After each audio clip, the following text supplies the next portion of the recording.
Ever dreamt of something, thereafter experiencing that same event when awake?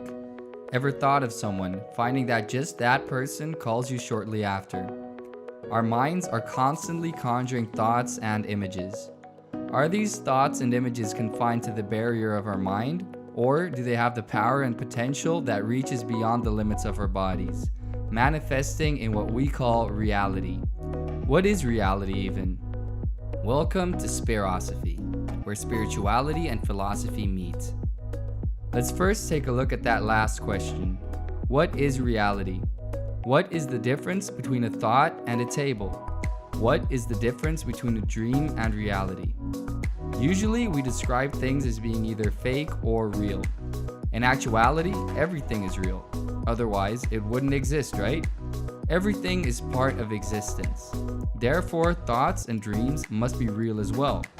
But to what part of reality do they belong?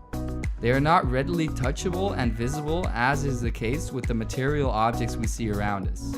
Yet, thoughts are in their own way material. There are reactions and connections taking place when a thought is conceived. The difference, though, is that particles in the mind operate in a much more subtle and fluid manner than particles that operate within, say, a slide. This is how the illusion of thoughts or dreams not being real can arise. In truth, they are as real as anything you see when awake. It's just that the essence of ideas and dreams operate at a different level or in a different frequency than most physical objects. There's no magic juju going on when we conceive a thought. Everything we imagine, all imaginations, have a base in reality. But when we think of something, say that guitar you've been saving up for, why doesn't it automatically appear? If the subjective and objective world are connected, then why isn't this connection displayed more clearly in day-to-day life? In your dream, you might have played it, felt the etched circles on the metallic strings, seen the light reflecting off of the glossy body, experienced the weight of the piece while the melody of Stairway to Heaven filled the room. There is a difference, a separation between this dream world and the so-called real world. What is this separation? And how can it be that some visions are in fact actualized, making their way to the realm of life we experience when awake? The answers to these questions has to do with density. The realm of thought operates at a much lower density than the physical realm. This is why thoughts sometimes come and go so quickly that we aren't even aware of them. It takes much longer to create and eliminate phenomena in the physical world. For a dream to manifest in the physical realm, it must move from a state of low density to a state of high density. And this does not happen overnight. It takes time. And this time varies according to the dream. Actualizing a cup of tea versus realizing the dream of becoming a rock star contrasts in a huge time difference. Yet, there are many people who have actualized their dreams. Think of famous artists, physicists, athletes, poets, the list goes on. This fuels the fact that the realm of thought and the physical realm can be united. These two dimensions are thoroughly connected and are in their foundation even one and the same, both existing in the same fabric, namely the fabric of reality, time and space, only operating in a different way. So what gives rise to an idea? How is it that people dream what they dream? All that exists is reality turning in on itself, regurgitating, mixing and matching. Each time something seems to disconnect, it is secretly continuing its cycle of connection. In this way, our imaginations consist of components of reality. Components brought together in a way they've maybe never been before. Parts of reality are stored in the mind, and with these parts, the mind creates images, fashioning existence in all kinds of new and interesting ways. Imagination is powerful in that it changes the way life looks. It changes the reality of life. This is what makes it possible that the unachievable can be achieved.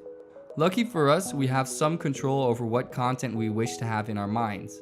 By choosing appropriately, by visualization and consuming healthy food for the mind, through books, music, movies, and friends, we can guide our perspective of reality.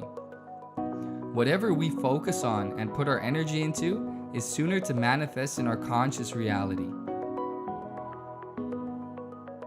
Hence, it is important to focus on the things we wish to include in our conscious life. This is how the movies you watch, books you read, and friends you have influence you and your life. It is the connection between the mental reality and the physical reality at play, stressing the fact that what you eat is what you are, not only with physical food, also with less physical ideas. What is your mind eating? Pizza or vegetables? Or vegetable pizza?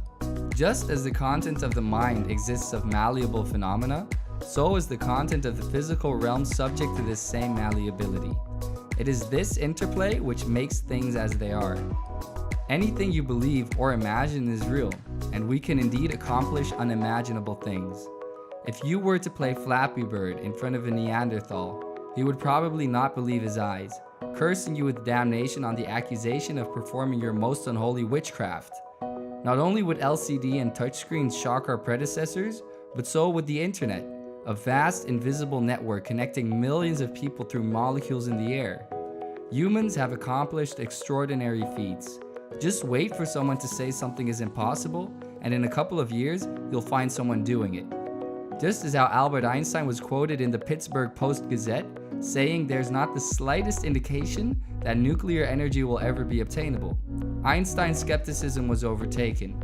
By 1939, nuclear fission was better understood, and researchers had realized that a chain reaction, one that once started would drive itself at increasing rates, could produce a huge explosion. In late 1942, such a chain reaction was produced experimentally, and on August 6th of 1945, the first atomic bomb used aggressively exploded over Hiroshima. There appears to be no limit to creation, the only limit being the false belief stating that something is not possible. Due to the malleability of life, nothing is fixed or constant. Paradoxically, the only constant is constant flux, constant change. What unheard of, crazy, bizarre inventions lie waiting in our future? One thing is certain, we are bound to be surprised. With the knowledge of how our subjective reality alters our objective reality, we see that we are incredibly powerful in shaping the life we live. However, both realms are dependent on other beings who also have thoughts and dreams. How powerful can the idea of not just one individual, but a group of people be? What type of reality takes place when thousands, if not millions, believe in one thing? This and more in the next video. Thanks for watching, and if you found the content of this video entertaining or interesting, please don't forget to leave a like, comment, and subscribe. I'd love to hear what everyone has to say. And on that note, have a great day.